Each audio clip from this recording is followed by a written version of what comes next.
I'm known by name Junior. So today we're going to have a lesson on how to solve a quadratic equation.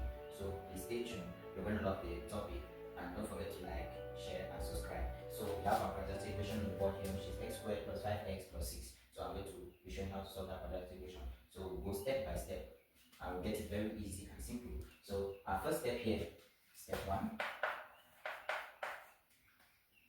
we find a and c. So our a, the value of our a is 1 and the value of 6, because these are a and these are c. So we have b, which is known as 5.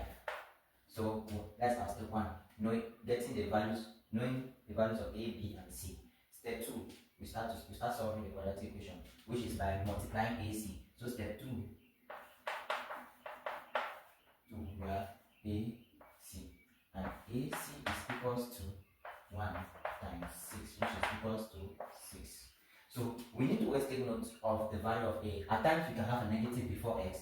That negative will simply tell you that our value of a is negative 1. And I'm trying to say we have to be focused on the type of signs we have before our numbers. So step 2 done. Now we have 6. We now look for two values that when we multiply is going to give us 6, and when we add is going to give us 5. So we have to find two values that we multiply will give us the value 6, and when we add will give us the b value, which is 5. So we now write out the factors of 6. So we have plus or minus 1, plus or minus 2, plus or minus 3, and plus or minus 6. Those are our factors of 6. So now we have to pick in between these two numbers that we multiply will give us 6, and when we add is going to give us 5. So we have two numbers here, which is 2 and 3. So when we multiply 2 and 3, we have 6. So we have 6 is equals to dash times dash, and 5 is equals to dash plus dash. So we come fit in 2 and 3, 2 and 3. So it is a plus 2 and a plus 3, because our whole numbers here are positive numbers. So we can't be taking negative since the whole equation is positive. So we use our plus. Now when we have this step, we substitute now these values here as our next corresponding values of x, bringing out a quadratic equation with 4 terms. And we go like this. We have our first value, copy our x squared back, and now this part of b has been split to this. So this is now our b, which will be now plus 2x plus 3x. Now we bring our value of c plus 6 and we equate it to 0. That is third step completed. So now go to our next step, which is factorizing the equation.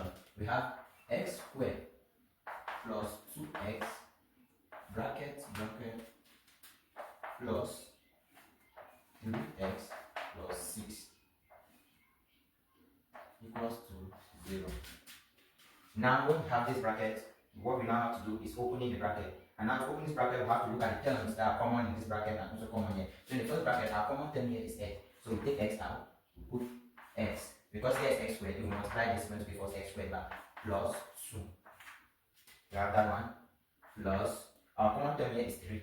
So we take 3 out, we have x plus 2. So if we multiply 3 by 2, will give us 6. Now when we have this, we go now to step 4. We now bring the terms out of the bracket together and pick the bracket, because the brackets are identical. So we have now our x plus 3 and x plus 2. So now when we get at this step 4, we are now to find the values of x, and simply we equate this to 0. So we open the brackets back, x, and open the bracket and equate to 0. X plus 3 is equals to 0, and x plus 2 is equals to 0. We have to take note here that when we define this of x here, we have to take this 3 to the position of 0 and 2 to the position of 0. And we have to take note of the signs we have before our numbers. Once we carry the sign over an equal to sign, the sign before the number changes. So hence we have x is equals to minus 3 and x is equals to minus 2. That is very easier, simple and easy to solve the quadratic equation. I hope you guys enjoyed the lesson, and thanks. Don't forget to hit the like and the subscribe button.